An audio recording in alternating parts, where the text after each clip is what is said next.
오늘 출애굽기 제27장 1절에서 8절 말씀 봅니다. 출애굽기 27장 1절에서 8절 말씀입니다. 우리 한 목소리로 읽겠습니다. 시작.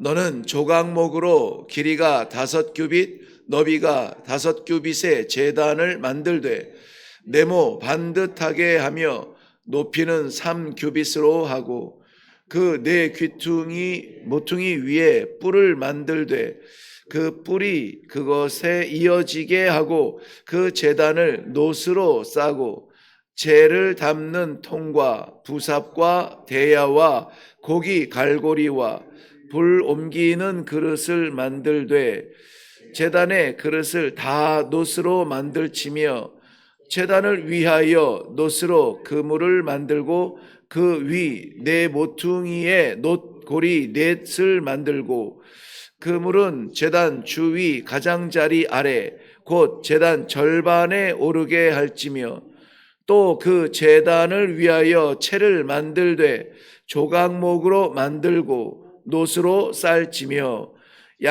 제단 양쪽 고리에 그 채를 꿰어 제단을 매게 할지며 제단은 널판으로 속이 비게 만들되 산에서 내게 보인 대로 그들이 만들게 하라.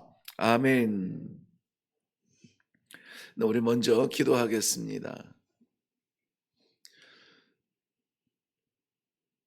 예배당에서의 예배가 예배의 전부가 아니라 우리가 살아가는 삶의 자리가 예배의 자리라 말씀하시고 오늘도 사랑하는 성도들이 그 예배의 자리에 나아가기 위하여 오늘 하나님 앞에 드려야 될 예배의 방향을 말씀을 통해 깨닫게 하심을 인하여 감사합니다.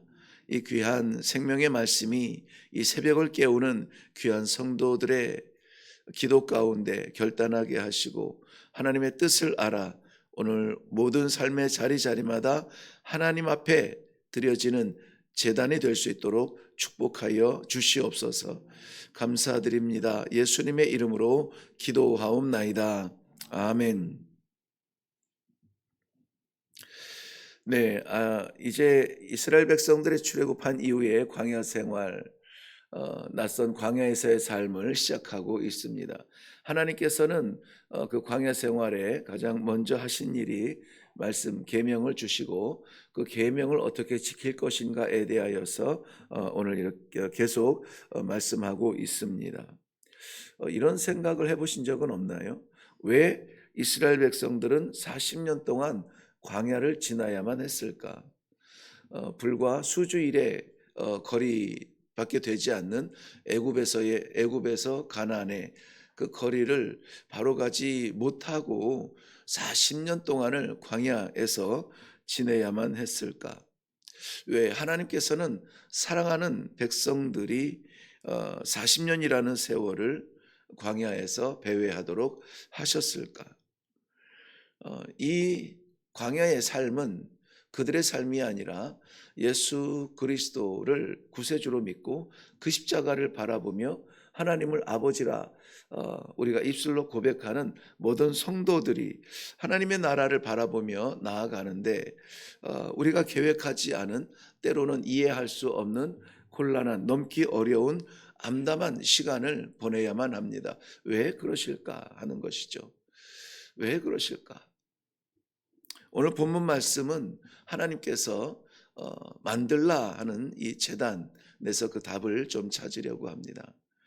오늘 이 말씀에서는 너는 조각목으로 길이가 5규빗, 너비가 5규빗의 제단을 만들라 이렇게 해서 너는이라는 그 모세를 지명하는 듯 하지만 8절 말씀 끝나는데 보면은 제단은 널판으로 속이 비게 만들되 산에서 내게 보인 대로 그들이 만들게 하라 그랬습니다. 제단의 모양이나 형식이 하나님 앞에 그렇게 중요하지는 않아요.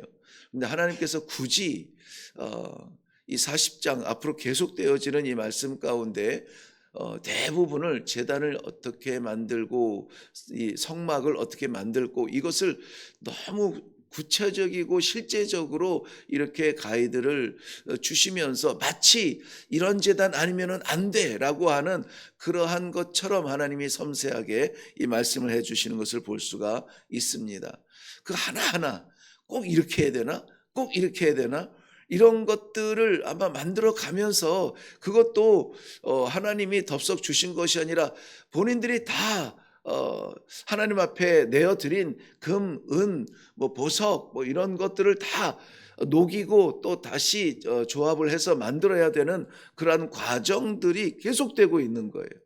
말씀을 묵상하면 묵상할수록 정말 그 하나님도 A형 아닐까 싶을 만큼 혈액형이 있는 건 아니겠지만은 그럴 만큼 섬세하고 구체적이고 백성들이 정말 그냥 눈 감고도 따라갈 수 있는 그러한 것들을 백성들로 인하여 만들게 한다는 것이죠.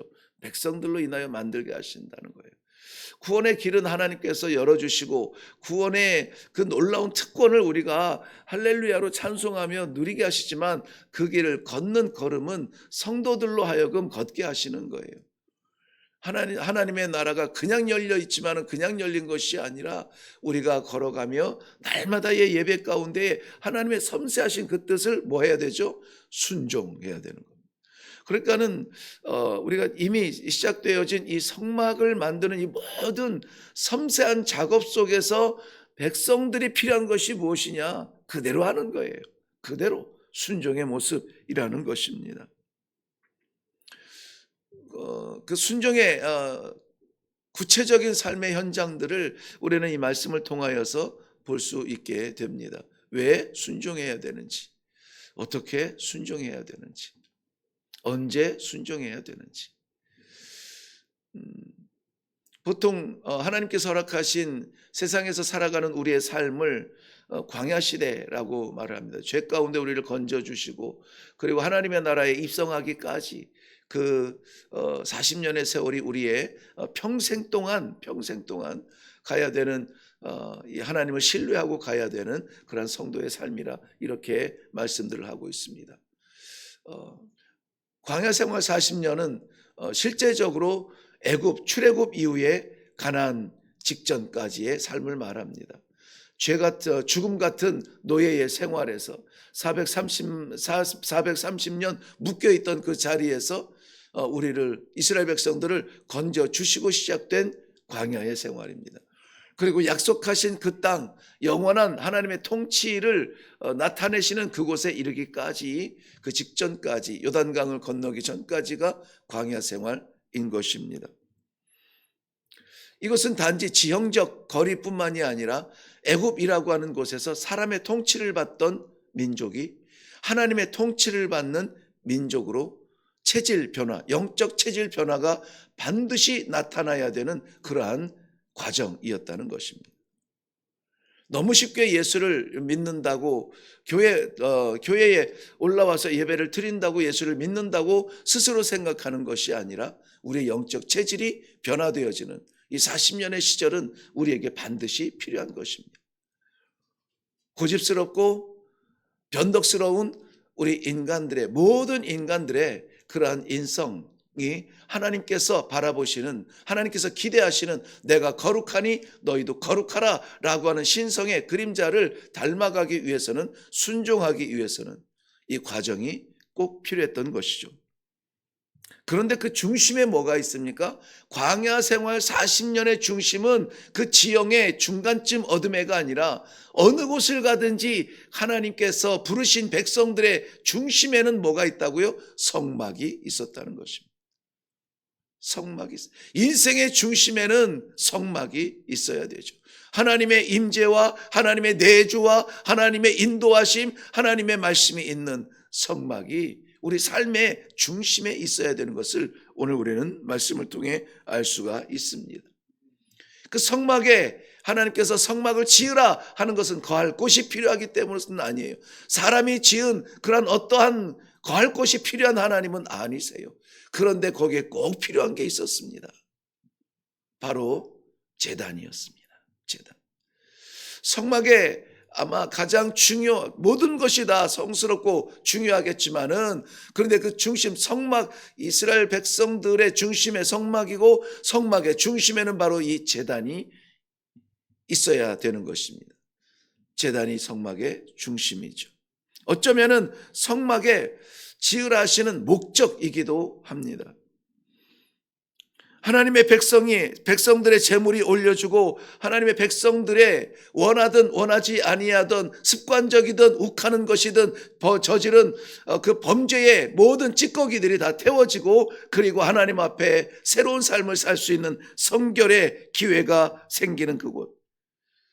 죄를 지은 자들이 반드시 죽을 수밖에 없는 하나님의 질서 속에서 죽음이 아니라 생명으로, 새 삶으로 기회를 얻는 자리, 바로 제단의 자리입니다. 두려움으로 덜덜 떨며 죽음 앞에 하나님을 볼 수도 없어서 이 제사장을 통하여서 제사를 드려야 하는 그러한 번제단에서는 두려움이 아니라 소망을 가지고 나아가게 됩니다. 이런 말씀이 없이 오늘을 어떻게 시작할까 이해가 되지 않아요. 내가 살아가는 삶이 얼마나 불안하며 제한적인데 이것에서 내가 생존할 수 있을까? 이 전쟁통에 미사일 한 방이면 다 무너지는 이러한 시대 속에서 어떻게 살아갈까? 저는 아무튼 어렸을 때에 그런 생각을 했던 것 같아요. 총알이 이렇게 오면은 피하면 되지. 미사일이 떨어지면 미사일이다 하고 몸을 던지면 되지. 이런 생각을 했었던 그런 시절이 있었죠. 다 될 것 같은 그런 시절이 있었죠. 그런데 요즘에 그 미사일이 떨어지는 걸 보니까요, 정말 눈 깜빡할 사이에 떨어져서 미사일이 온다 소리도 다 못하고 그냥 파괴 속에 빠질 것 같은 그런 두려움 속에 있어요. 직접적인 포탄이 아니라 그 포탄의 악영향으로 인하여서 무너질 경제를 염려하면서 오늘은 어떻게 나아가야 될까 두려운 마음이, 그런데 이 제단에서 하나님의 약속의 말씀을 받고 하나님의 새로운 질서 속에 우리가 발을 내딛는다면은, 아니 소망으로 저 문을 나설 수가 있다는 것이죠. 소망으로 태양아 떠오르라, 소망으로 하나님 제가 여기 있나이다, 나를 보내주소서, 바꿀 수가 있다는 것이죠. 이것이 변화예요. 이 변화가 없이 성도가 정말 무슨 재미로 신앙생활을 하지, 무슨 기쁨으로, 무슨 행복으로 신앙생활을 하지, 안타까울 때가 많이 있습니다. 실제로 죽음의 그런 그림자가 거치고 생명의 찬송, 환희로 변하는 자리, 그곳이 바로 오늘 지으라 하신 제단의 역사인 것입니다. 그런데 그 기쁨을 위하여서 지금 제가 말씀드린 새로운 생명의, 새로운 소망의, 새로운 기쁨의, 새로운 날들에 대한 그 자리, 변화의 자리가 이 번제단이라고 한다면은, 그런데 이것을 위하여서 제단에서는 반드시 있어야 될 일이 있죠. 항상 있어야 될 일이 있습니다. 그것은 무엇이냐면 제단이 불태워지고, 제단이 불태워지는 것을 우리는 본 적이 없어요. 그 곁에서 드려본 적이 없고요. 그래서 그냥 제단은 그릴 수가 있겠고, 거기에서 올려진 제물이 태워지는 그러한 모습, 그리고 제사장이 옆에서 두 팔 벌려 하늘을 향하여서 기도하는 그러한 모습들로만 있지만, 그 현장에 있는 그 공간에서의 제단은 어떨까요? 과연 그림처럼 아름다울까요? 제가 언젠가도 딱 한 번 이 불손한 것 같아서 두 번도 설명을 못하고 한 번 설명을 한 것 같은데요. 여러분, 고기가 탄 것은 건강에 안 좋기 때문에 다 잘라서 드시는데요. 이 고기가 잘 익을 때는 냄새가 참 좋은데요. 냄새 좋다 이러는데 그 고기가 타기 시작하면은요, 그거 냄새가 굉장히 끔찍한 냄새가 납니다. 그 냄새는 침이 나오는 그런 냄새가 아니에요. 태워지는 제단이죠. 그것이 바로 번제단이에요. 그렇다면 이 번제단은 또한 가장 끔찍한 자리이기도 합니다. 가장 보고 싶지 않은 제단이기도 하죠. 항상 불태워지고 찌꺼기들이 쌓여져 가는 그러한 곳입니다. 오늘 거기에 필요한 만들라고 하신 도구들을 보니까는 3절 이후에 계속 나오잖아요. 뭐 재를 담는 통과 부삽과 대야, 고기 갈고리. 이 고기 갈고리라고 하는 것은 고기를 찍어서 올리고 내리는 갈고리죠.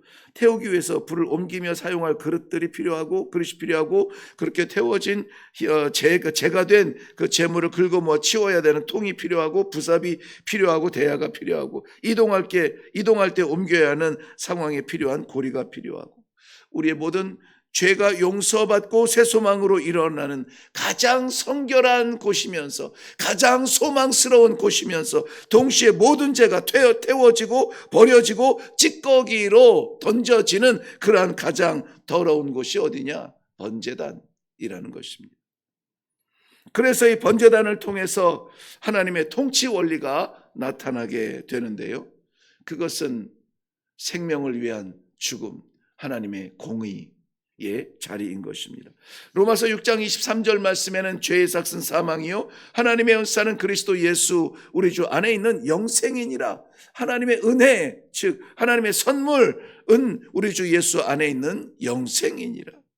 죄를 지은 자는 하나님의 법에 의하면 반드시 죽어야 되고 하나님과 단절이 되고 상관없는 자가 되는 것입니다. 그런데 하나님께서 우리들에게 영생을 선물로 주셨다는 것입니다. 애굽을 떠나서 하나님의 통치가 일어나는 가나안을 주겠다는 거예요.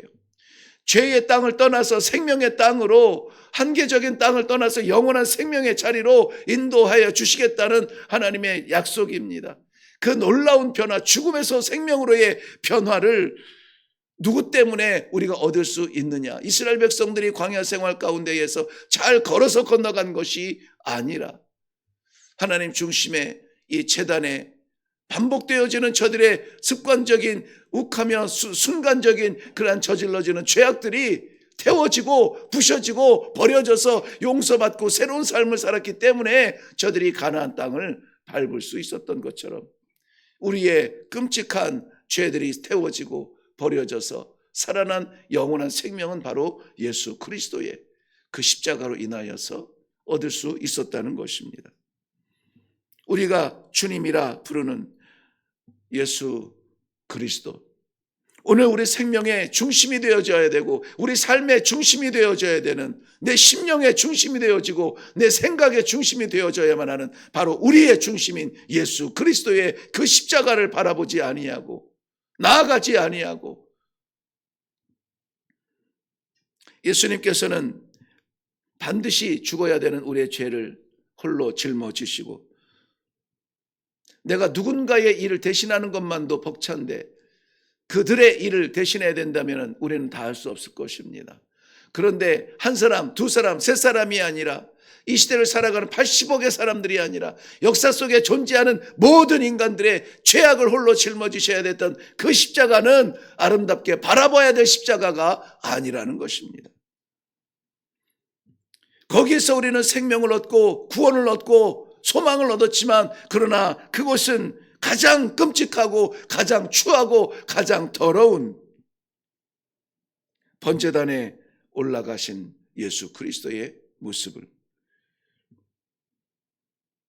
우리가 얻는 영생은 그렇게 해서 얻어진 너무나 소중한,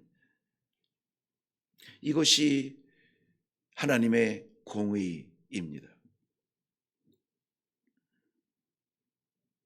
이번 제단에 하나님께서 만들라 하시는 모든 기물들을 다 놋으로 만들라 하셨어요. 놋은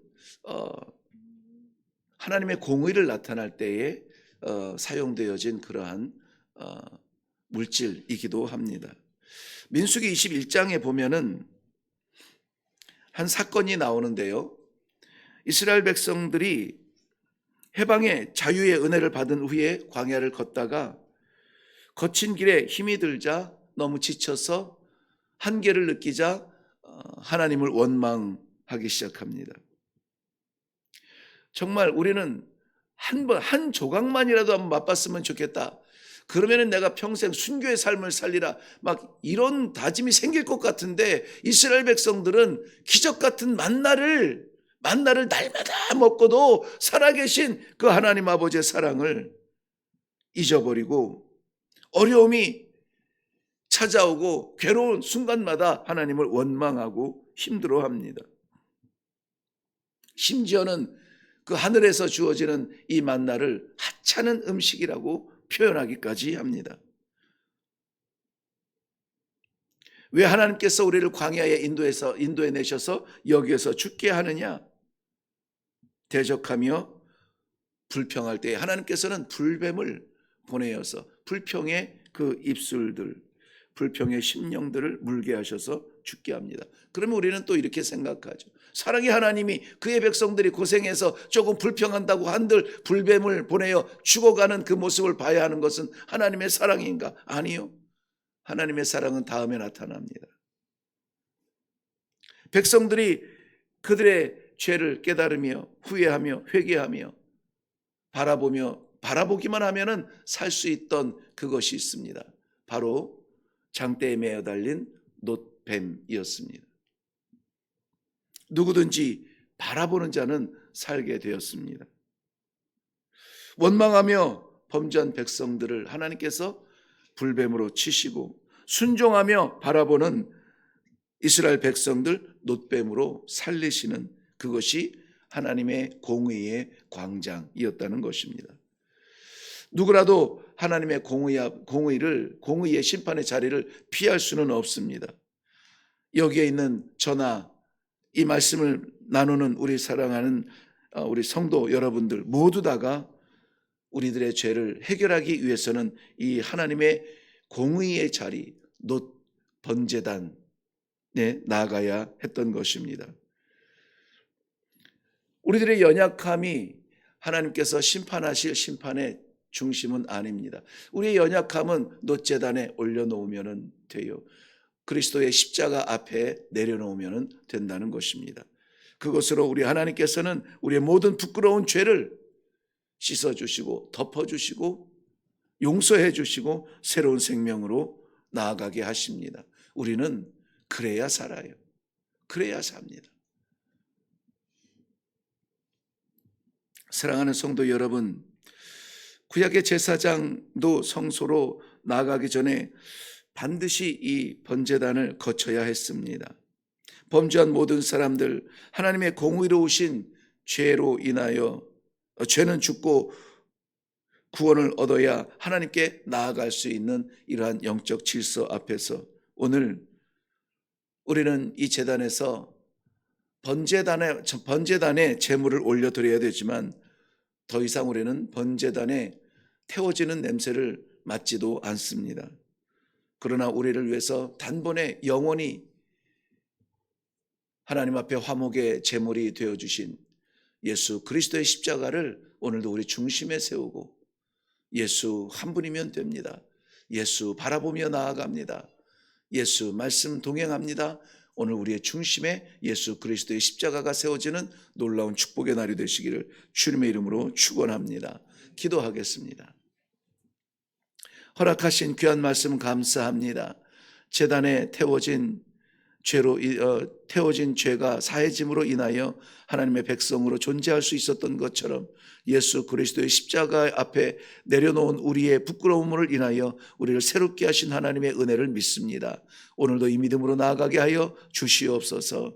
오늘도 예수 중심, 말씀 중심, 하나님께서 주신 영원한 생명에 대한 이 찬송으로 이 하루를 살아갈 수 있도록 주께서 축복하여 주시옵소서. 감사드리며 예수님의 이름으로 기도하옵나이다. 아멘. 네, 이 번제단의 제목으로 설교를 할 때마다 좀 두렵지만 오늘은 좀 하나님께서 이 방향을 조금 바꾸어 주셨어요. 예수 그리스도의 십자가를 바라보며 오히려 소망을 갖게 하시고 오늘 하루에 대한 염려, 걱정, 근심, 두려움이 아니라 우리는 어느 곳, 어느 자리, 어느 사람을 만날지라도 주와 함께 그리고 십자가를 바라보며 나아가는 성도의 삶을 살게 하여 주옵소서. 우리에게 소망해 주시는 귀한 이 질서를 감사드립니다. 하나님 앞에 감사하며 우리의 어떠함이 아니라 우리 주님의 십자가로 인하여 나아가는 성도의 삶이 되게 하여 주시옵소서. 다 같이 기도하며 내려가도록 하겠습니다. 기도하겠습니다.